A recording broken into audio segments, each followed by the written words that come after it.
चलो, नौटंकी खत्म हो गई। नौटंकी खत्म नहीं हुई, अभी तो शुरू हुई है।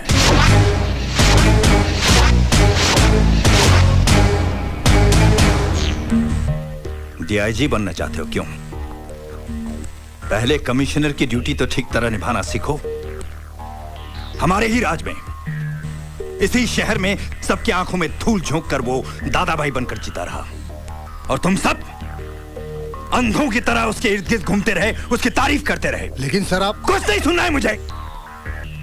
अब सिर्फ एक ही खबर तुम्हारी जुबान से सुनूंगा, वो है बलबीर सिंह सोढ़ी की मौत की खबर।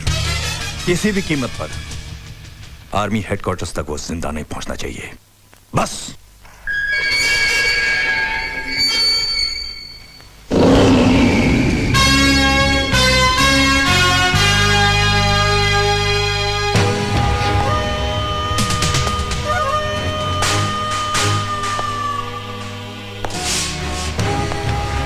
क्या कहा था तुमने? नौटंकी अभी तो शुरू ही है। याद रखो, जितनी बार भी नौटंकी शुरू होगी, पर्दा उठाऊंगा भी मैं और गिराऊंगा भी मैं।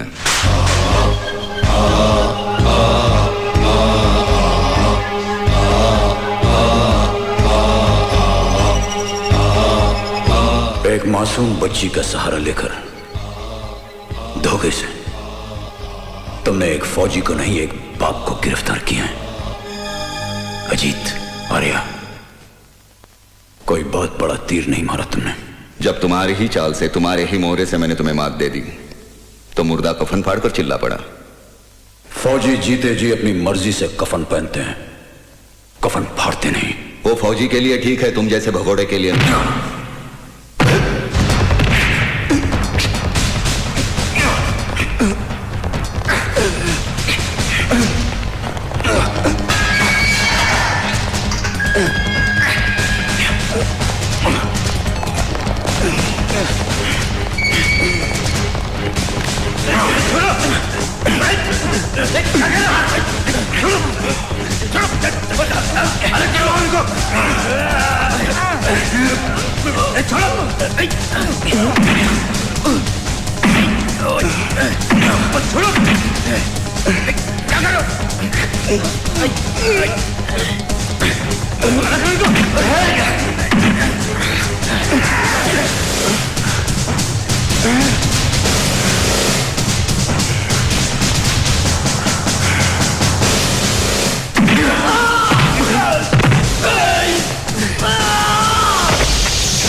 Stop it!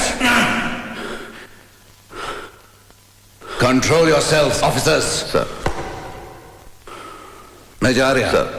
चलो मेरे साथ। Sir. अधूरा ही सब बाद में। सर, कर्नल कुछ छुपा रहे हैं। बहुत सी बातें इनसे उगलवानी होगी। बड़े चालाक इंसान हैं। हम कल ही उसे हेडक्वार्टर के लिए रवाना कर देंगे। सर, मैं उन्हें हेडक्वार्टर लेके जाऊंगा। डोंट वरी, सिक्योरिटी का पूरा इंतजाम है। सर, फिर भी मैं लेके जाऊंगा। प्लीज सर, मुझे इजाजत दीजिए। तुम कभी कभी नहीं, बार बार जोश में आकर अपने होश खो देते हो। सर, ये तो नाटक था उन्हें उकसाने के लिए। तुम्हारे नाटक में अच्छी तरह समझता हूँ। सर प्लीज, जो काम मैंने शुरू किया है मुझे उसे अंजाम तक पहुंचाने दीजिए, please sir. Relax major, relax. Sir.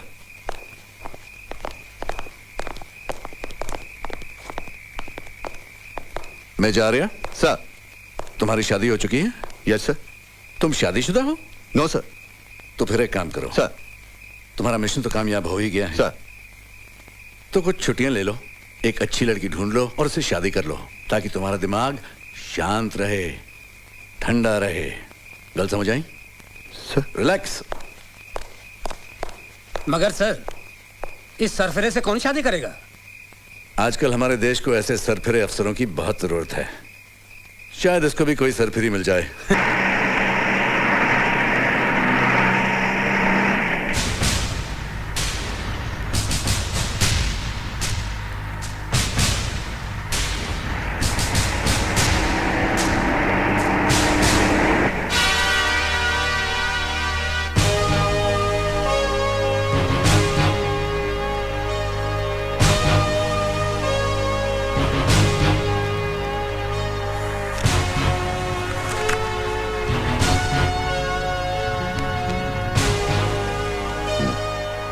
Cigarette है? सॉरी, सिगरेट के पैकेट में बीड़ी है, बीड़ी। दादा भाई की असली पसंद नहीं है? पीना छोड़ दिया क्या? बिल्कुल no smoking? Good for health. Nice.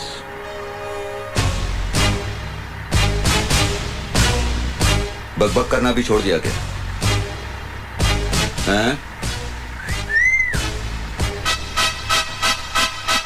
अरे भैया हथौड़ा, यूं चुप रहने से कोनो फायदा नहीं होवत। अब जहां जा रहे हो ना, वहां ऐसा आदर सत्कार किया जाता है कि गूंगे भी गजल ठुमरी गाना शुरू कर देते हैं। हम हैं बनारस के भैया उमरे आ। चम्मच खड़ा कर गया, चम्मच। वो फुर फुर करके चाय पीना भी छोड़ दिया। यार ये छोड़ने के मामले में बड़े माहिर हो तुम। आज ये छोड़ दिया, इसके पहले बीवी बच्ची को छोड़ दिया, उसके पहले तो हद कर दी।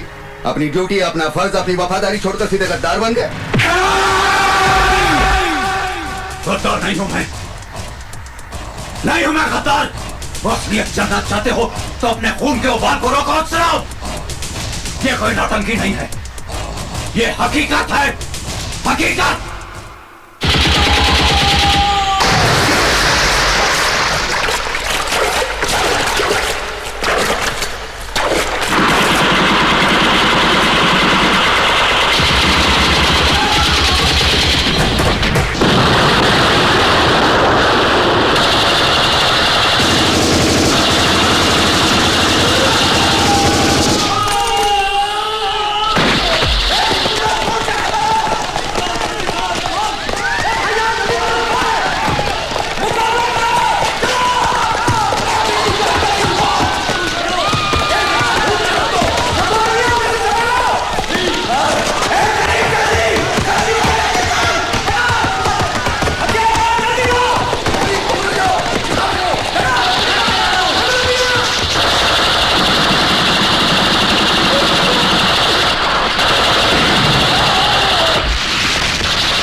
ये नहीं हो सकता चंगी जी, तुम समझ नहीं रहे हो, मिलिट्री का मामला है। आज तक हमने तुम्हारे हर मामले को सुलझाया, चाहे वो इलेक्शन का हो या फिर गंदी राजनीति में किसी को खत्म करने का।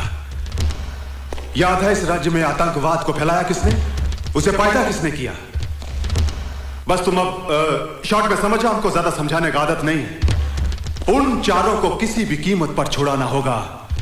और हां, उन चारों में एक मेरा छोटा भाई शकूर भी है, जो हमारे जिगर का टुकड़ा है। और अल्लाह कसम, हम अपने छोटे भाई के नाम का फातिहा नहीं पढ़ सकते। मगर चंगेज, अगर मगर कुछ नहीं, किसी भी कीमत पर उन चारों को छुड़वाना तुम्हारे जिम्मे है।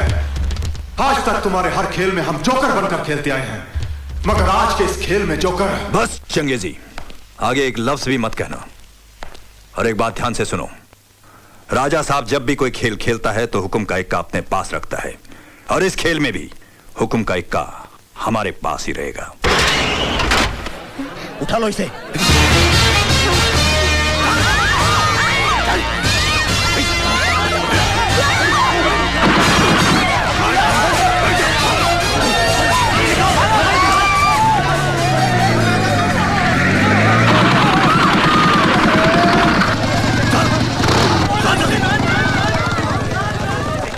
आतंकवादी द्वारा मंत्री की बेटी का अपहरण, आज की ताजा खबर, आज की ताजा खबर। आतंकवादी दिन दहाड़े मंत्री की बेटी को उठाकर ले गए, आज की ताजा खबर, आज की ताजा खबर। केंद्रीय मंत्री वीरभद्र सिंह उर्फ राजा साहब की बेटी भारती को आज उग्रवादियों ने कॉलेज के ग्राउंड से ही उठा लिया और बदले में उन 4 खूंखार आतंकवादियों को रिहा करने की मांग की, जिन्हें हमारे भारतीय जवानों ने जान की बाजी लगाकर गिरफ्तार किया था। इस मामले ने अब गंभीर मोड़ ले लिया है।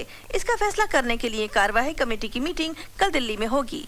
वीरभद्र सिंह जी, आप कैबिनेट कक्षा के सीनियर मंत्री हैं और आपके पीछे एक बहुत बड़े देशभक्त फैमिली का नाम भी जुड़ा है। माफ कीजिए मगन भाई, ये देशभक्ति, समाज सेवा, कानून, ये सारे अल्फाज किताबों में बंधे अच्छे लगते हैं। अब आप ही मुझे बताइए, आप और आप जैसे चंद सीनियर पॉलिटिशियंस को छोड़कर आज के पॉलिटिकल फील्ड में कोई भी ऐसा आदमी है जो इन चीजों पर विश्वास करता है और इन पर अमल करता है? Let's be practical. आज राजनीति एक धंधा बन गया है, धंधा। इसका मतलब उस मिशन में हुई हमारे फौजियों की कुर्बानी बेकार जाएगी? देखिए, फौजियों के साथ मेरी बेटी को कंपेयर मत कीजिए। किसी भी हालत में मैं उन 4 टेररिस्टों के लिए अपनी बेटी को कुर्बान नहीं कर सकता। क्या जमाना आ गया है, लगता है महात्मा जी की बात सच होगी। मगन भाई, ऐसी कुर्बानी देने वाले नेताओं की आजकल सिर्फ मूर्तियां बनती हैं, जिनकी साल में एक बार सफाई की जाती है और मालाएं चढ़ाई जाती है, और बाकी के तमाम दिन परिंदे उनका आदर सत्कार करते रहते हैं। एक बात और मैं आप सबको बता दूं, आज मैं आप लोगों का भाषण सुनने नहीं आया हूं, मुझे फैसला चाहिए, वो भी मेरे फेवर में। ये तो सरासर ब्लैकमेलिंग है। ऐसा ही समझो। हर हालत में मुझे मेरी बेटी जिंदा चाहिए। अगर उसे कुछ हो गया तो आपकी ये मिलीजुली सरकार उड़ी समझो। 30 MP हैं मेरे पास, जिनके बलबूते पर आपकी ये सरकार चल रही है। इसे धमकी नहीं, मेरा फैसला समझना। और सब जानते हैं कि वीरभद्र सिंह जब फैसला सुनाता है तो कभी नहीं बदलता। सर, क्या फैसला हुआ आज की मीटिंग में? अभी तक कोई फैसला नहीं हुआ है, मगर मैंने अपना फैसला सुना दिया है। एक बेटी तो क्या, अगर मेरी 10 बेटियां भी होती तो मैं उन सबको अपने देश के लिए कुर्बान कर देता। इन आतंकवादियों को इस मुल्क से हमेशा के लिए खत्म करने की कसम खाई है मैंने। और ऐसे मौके पर अगर हम जैसे लीडर झुक जाएं तो इस देश की जनता का क्या होगा, इस देश का क्या होगा? सर एक मिनट, सर रुकिए तो। सर फिर कमेटी का फैसला क्या होगा? अब फिलहाल उसके बारे में मैं कुछ नहीं कह सकता। हाईकमान का जो भी फैसला होगा वही हमें मंजूर होगा। केंद्रीय मंत्री राजा साहब की बेटी के किडनैपिंग केस में आज अचानक नया मोड़ आया, जिससे राजनीतिक गतिविधियां और तेज हो गयी। कार्यवाही कमेटी की मीटिंग में पर्दे के पीछे कौन सा राजनीतिक खेल खेला गया कि राजा साहब के न होने के बावजूद भी हाई कमांड ने ये फैसला किया कि उन 4 खूंखार आतंकवादियों को राजा साहब की बेटी भारती के रिहाई के बदले में छोड़ दिया जाएगा। इस मामले में हमारे दिल्ली के संवाददाता की एक रिपोर्ट। मनोज, क्या तुम बता सकते हो कि चारदीवारी के पीछे खेले गए इस खेल का असली हीरो कौन हो सकता है? राजनीति में कुछ भी हो सकता है, मगर यहाँ दिल्ली में ऐसी अटकलें लगाई जा रही है कि गवर्नमेंट गिराने की धमकी देकर राजा साहब को एक खतरनाक खेल खेल रहे हैं। मगर इन सारी बातों पर अब तो पर्दा पड़ा ही रहेगा, क्योंकि आज रात को ही उन 4 आतंकवादियों को छोड़ दिया जाएगा और भारती अपने घर वापस लौटेगी और उसकी इस वापसी का राज हमेशा राज ही रहेगा। मनोज बाजपेयी, नई दिल्ली, आज तक।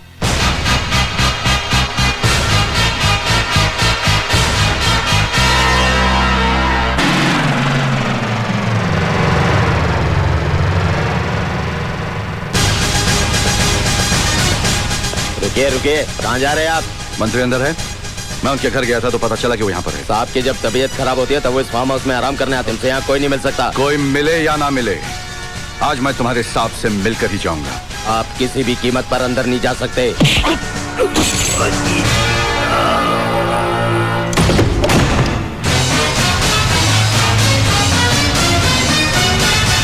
पता नहीं तुम जैसे गद्दार और देशद्रोही नेता का असली रूप हमारे देश की अंधी जनता कब देखेगी।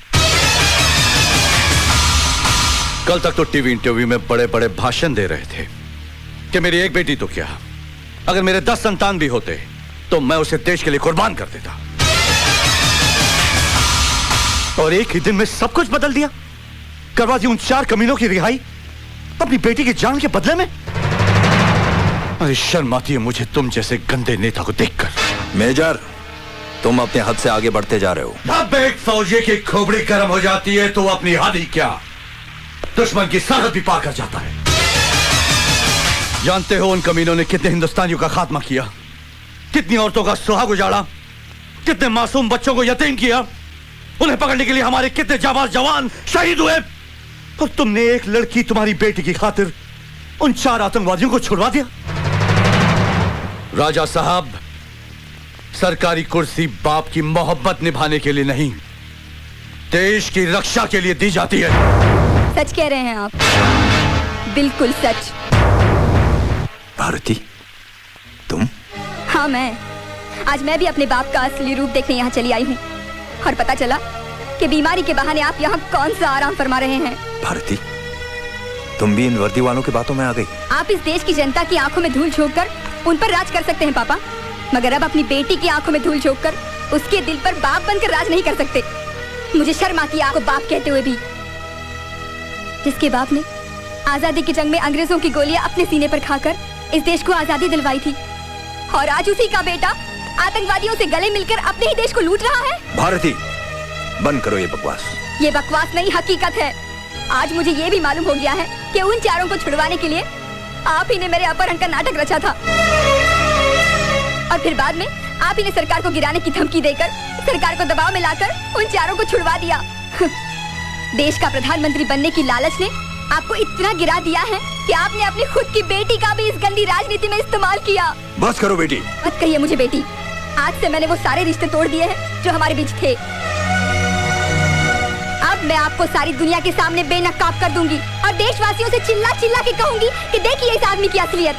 जिसे तुम प्रधानमंत्री बनाना चाहते हो वो आदमी कितना कमीना है। अरे जो अपनी बेटी को बेच सकता है वो एक दिन कुर्सी के लिए अपनी माँ को, अपने वतन को भी बेच देगा। बदतमीज!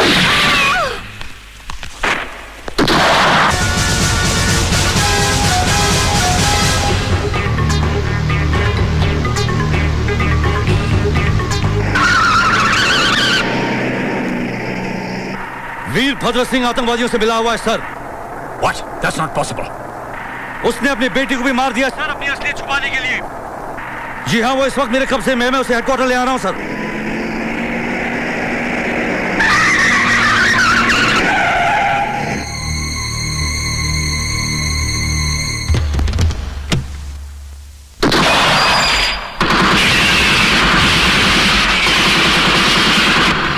मेजर राठौड़।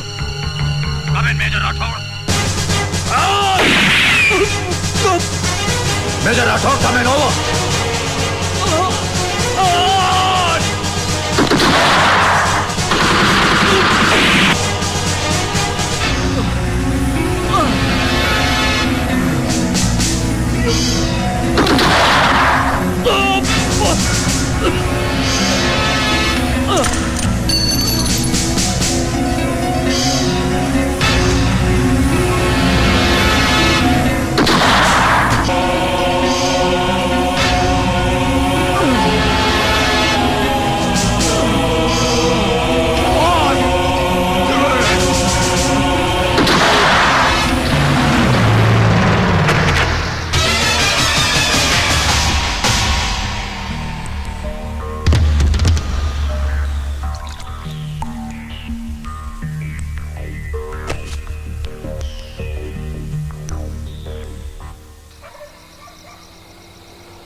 मेजर राठौर!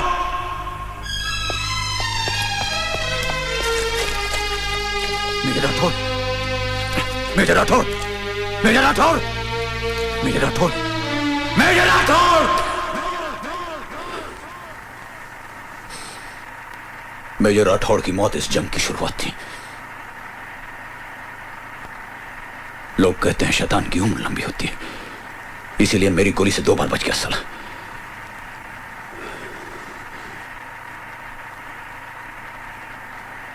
हालात फिर कुछ यूं बदले कि मैं अपना मिशन पूरा नहीं कर सका। एक सच्चा सरदार मर सकता है लेकिन अपने बाल नहीं काटेगा। उस दिन वाहिगुरु के सामने अपनी आंखों में आंसू भरे मैंने अपने हाथों से अपना रूप बदल डाला और मजबूरन वो सब कुछ किया जो मेरे धर्म और तबीयत के खिलाफ था। कहानी यहां खत्म नहीं होती। इस दुनिया में मैं एक अकेला इंसान हूं, एक अकेला बदनसीब इंसान जिसने जीते जी अपनी बीवी को विधवा के रूप में देखा हो। सच्चाई ये है सच्चाई।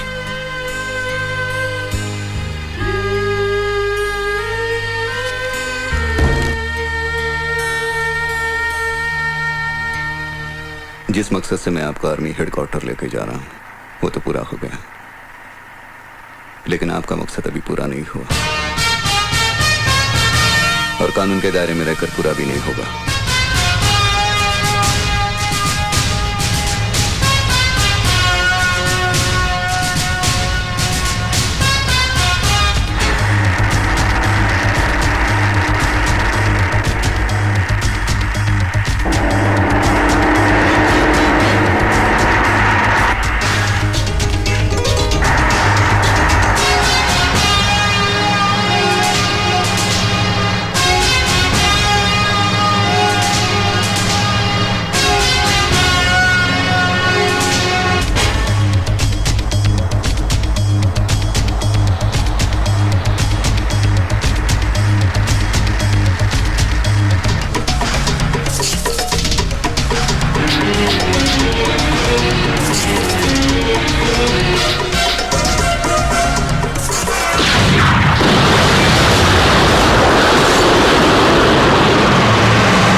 की मौत के साथ ही हमारी ये दोस्ती का राज भी अब हमेशा हमेशा के लिए धरती में दफन हो जाएगा और कल से हम अपनी दोस्ती को दुश्मनी में बदल देंगे।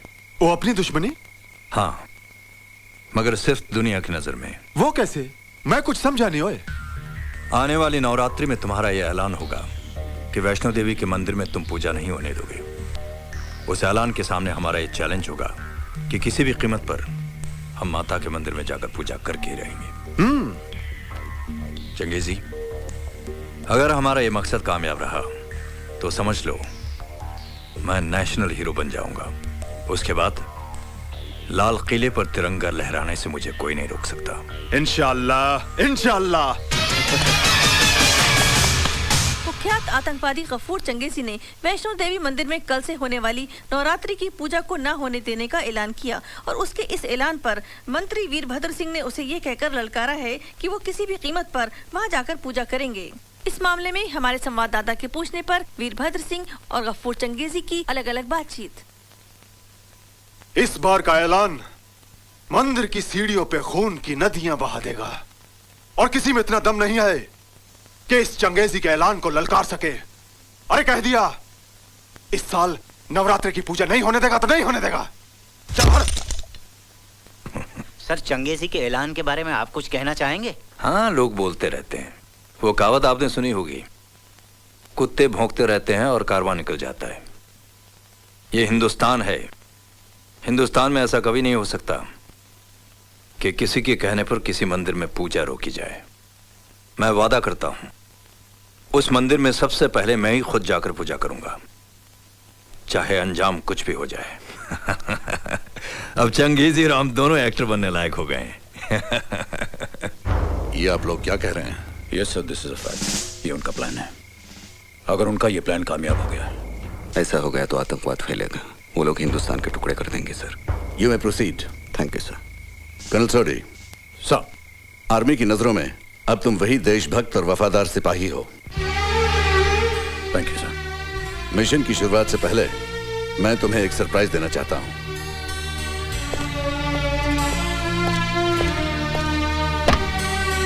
आइए।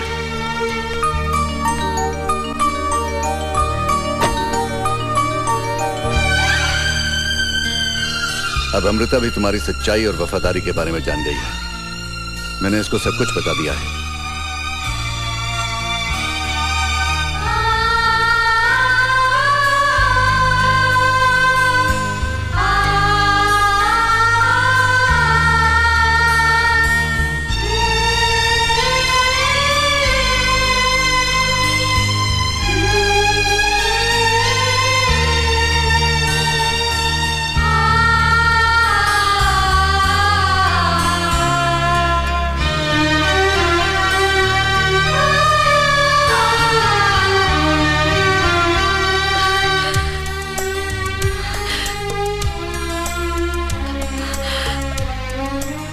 बस करो, कुछ न बोली।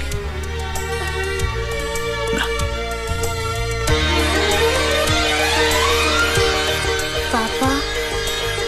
पिंकी,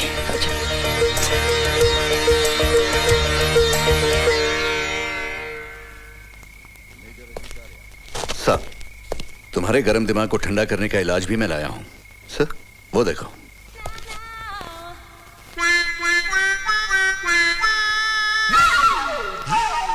सर, एक नंबर की हफ्ताखोर है, करप्ट है। इसका और मेरा कभी कुछ घबरा मत मेजर। सर, आज से किरण ने भी सच्चाई और वफादारी की राह पर चलने की कसम खा ली है। हाँ जी, ब्रिगेडियर साहब ठीक कह रहे हैं। आज मैं भी इस वर्दी की असली कीमत को समझ गई हूँ। आज से तुम्हारी जिंदगी के हर मिशन में मैं तुम्हारे साथ रहूंगी, एक वफादार और जांबाज सिपाही की तरह। हाथ क्या मिला रही है? गले लगा ले। क्यों? बोला था ना, दिल पे नाम ना लिख दूं तो मेरा नाम नहीं। लिख दिया ना, हो गई ना आज मजर की चिट्ठी। बंदे साहब, ज्यादा रिलैक्स ना हो जाएं। साहब, मिशन याद रखें। साहब, कहानी यहाँ खत्म नहीं होती। इस दुनिया में मैं एक अकेला इंसान हूं, एक अकेला बदनसीब इंसान जिसने जीते जी अपनी बीवी को विधवा के रूप में देखा हो। सच्चाई ये है सच्चाई।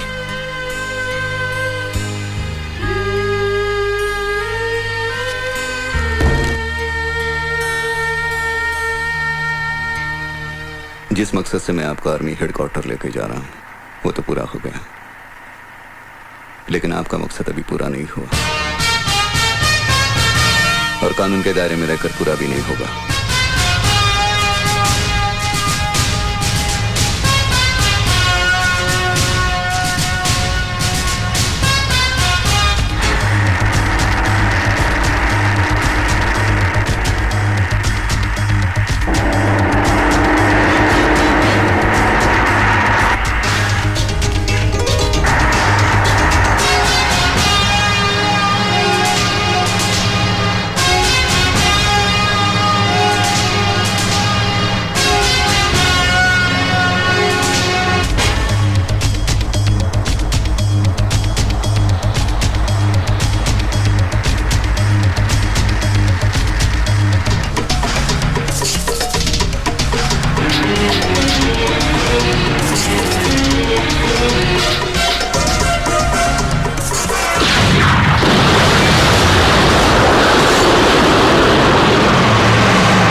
की मौत के साथ ही हमारी ये दोस्ती का राज भी अब हमेशा हमेशा के लिए धरती में दफन हो जाएगा और कल से हम अपनी दोस्ती को दुश्मनी में बदल देंगे।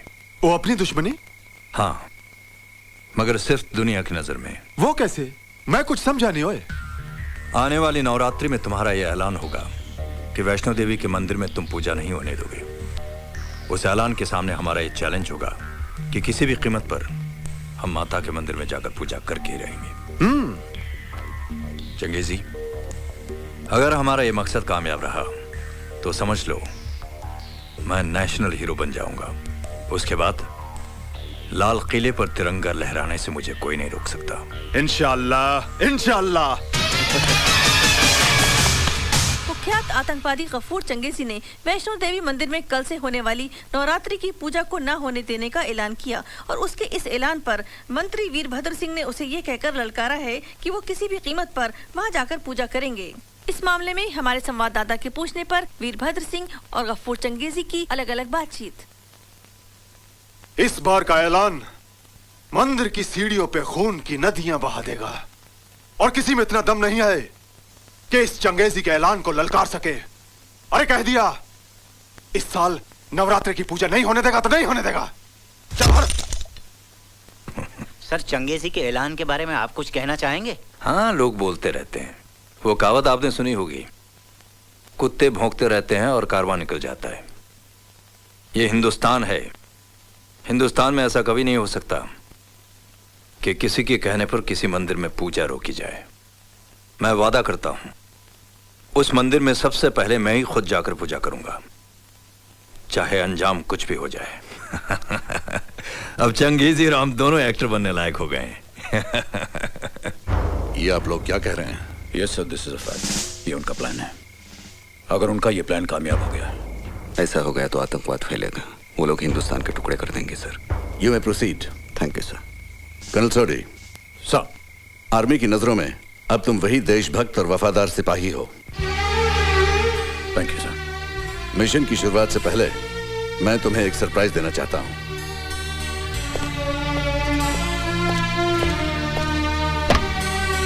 आइए।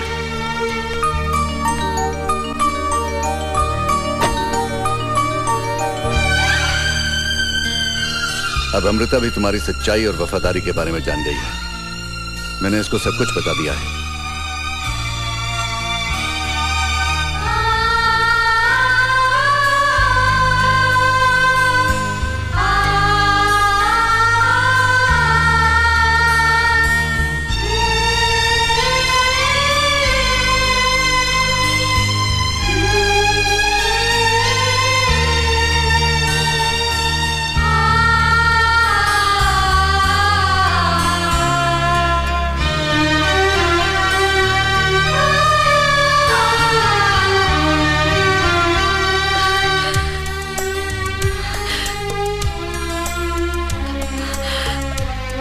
मुझे बस करो, कुछ न बोली।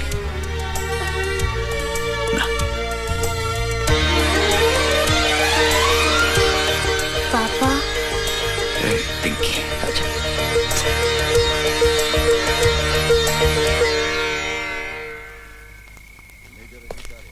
साहब, तुम्हारे गर्म दिमाग को ठंडा करने का इलाज भी मैं लाया हूं। सर, वो देखो।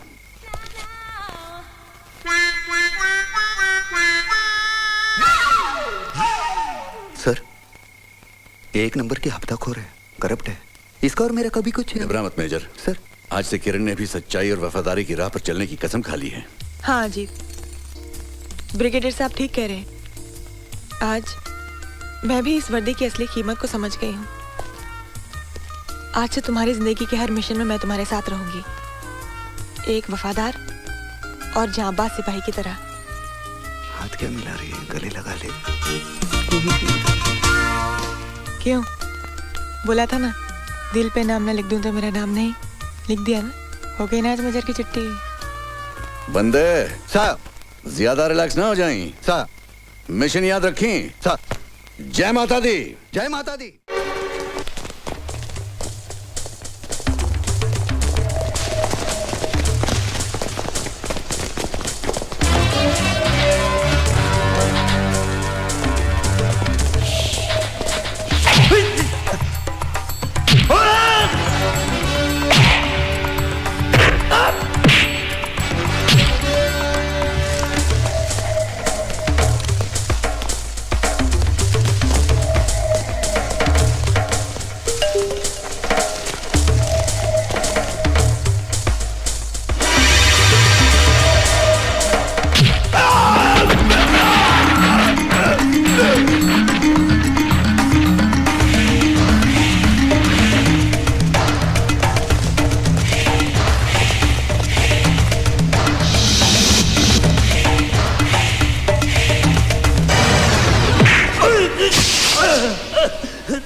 जगीरा!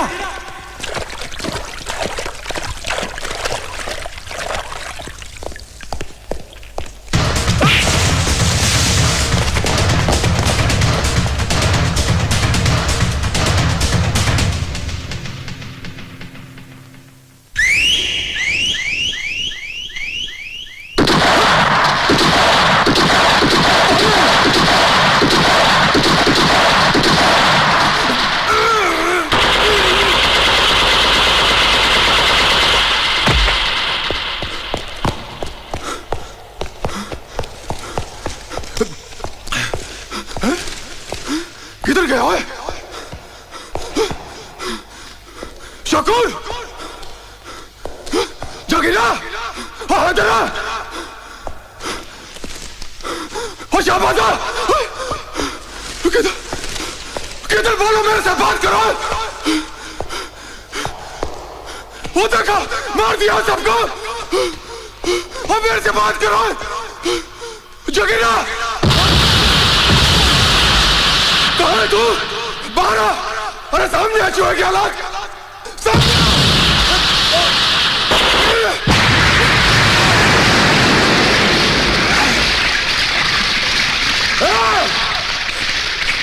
चूहे की हालत! सामने आ!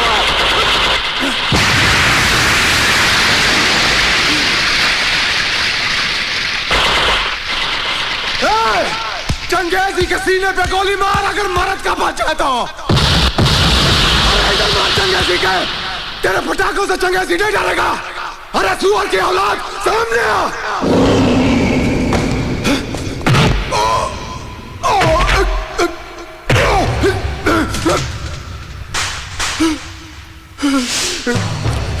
बख्श, बख्श दे, तू चंगेजी की जान बख्श दे रे, बख्श दे।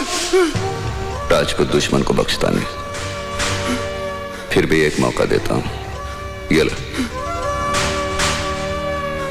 अंग्रेजी सिक्का। बोल, हेड या टेल? हेड। हेड। तूने भी मेरे मन की बात बोल दी। नहीं, टेल, टेल, टेल। साहब, इस गेस्ट हाउस में हमारे खाने और आराम करने का इंतजाम किया गया है। हम लोग भोजन के बाद यहाँ से चलेंगे, तब तक आप इत्मीनान से आराम कीजिए और खाना खाइए। हाँ ठीक है। पता नहीं लोग पैदल चलकर पूजा करने के लिए इतना ऊपर कैसे चले आते हैं। मेरे तो पैरों की हालत खराब हो गई, बाप रे। अरे यहाँ तो चमचागिरी बनकर बाहर लोग देख रहे हैं। हाँ। बाथरूम कहाँ है? उस तरफ। अभी वहां भी मेरे पीछे मत आ जाना। जी। अरे कमरे की दर्द है।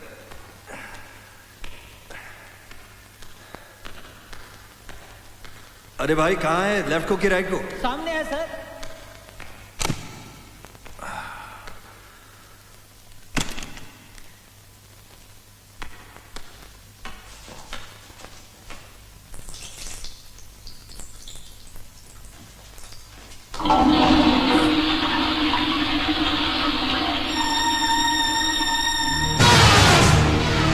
तुम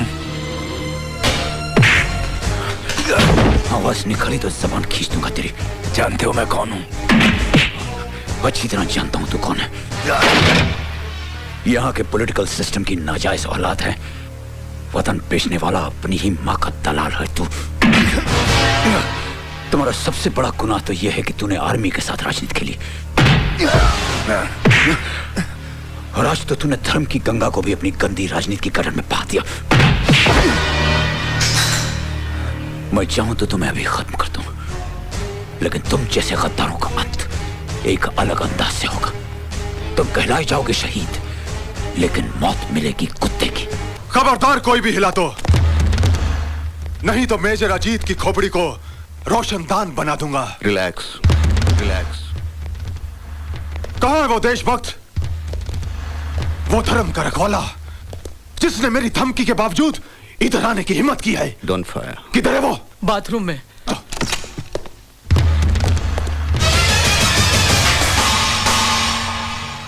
very good Changezi, very good.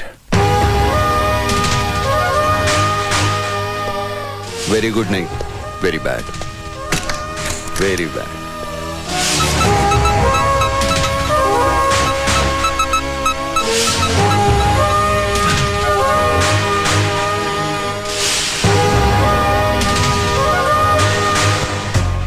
Virbhadra Singh.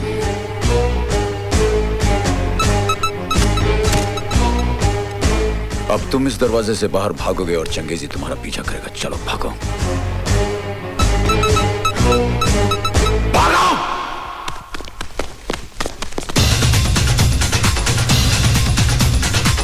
प्रेम से बोलो। सारे बोलो। वो आवाज नहीं सुनिया। सारे मत करना। मत करना। कोई फायदा नहीं करेगा। अरे राजा साहब तुम भाग रहे हैं। हाँ यार कुछ गड़बड़ हुई लगती है। हटाओ। हटाओ। हटाओ। फायर मत करना। फायर मत करना। उसके जिस्म पे बम बना है। अरे फायर मत करना। कोई उग्रवादी पीछे पड़ा है। फायर मत करना। फायर मत करना। कोई फायर नहीं करेगा। फायर मत करना। अरे ये तो वही चंगेजी है। अरे ये तो बहुत खतरनाक उग्रवादी है।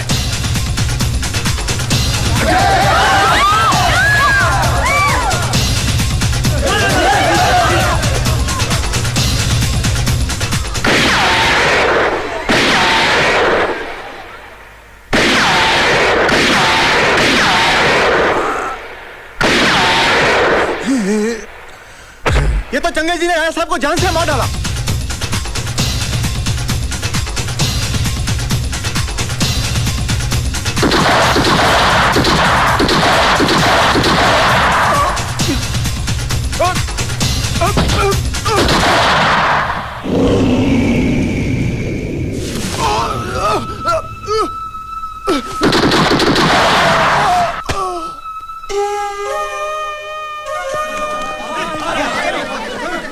वाह क्या शहीद की मौत मिली है राजा साहब को। हाँ यार जान देकर अमर हो गए।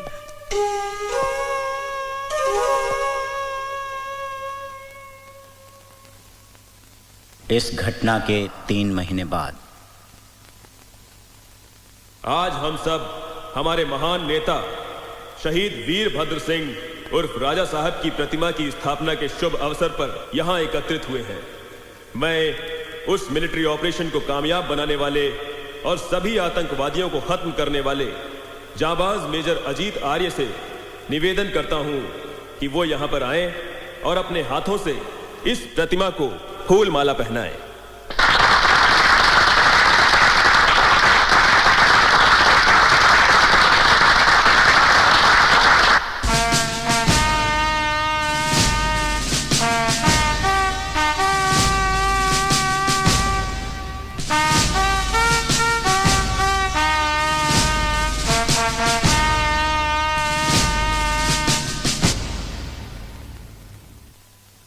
कमीने, तुम्हारे जैसे गद्दारों का अब हम यही हाल करेंगे। ये हमारी जनता है ना, उसकी आंख है लेकिन वो देख नहीं सकती, कान है सुन नहीं सकती, जुबान है बोल नहीं सकती। अब मैं ये हार पहनाऊंगा ना तुम्हें तो ये सब तालियां बजाएंगे। गांधी जी के बंदर है बेचारे।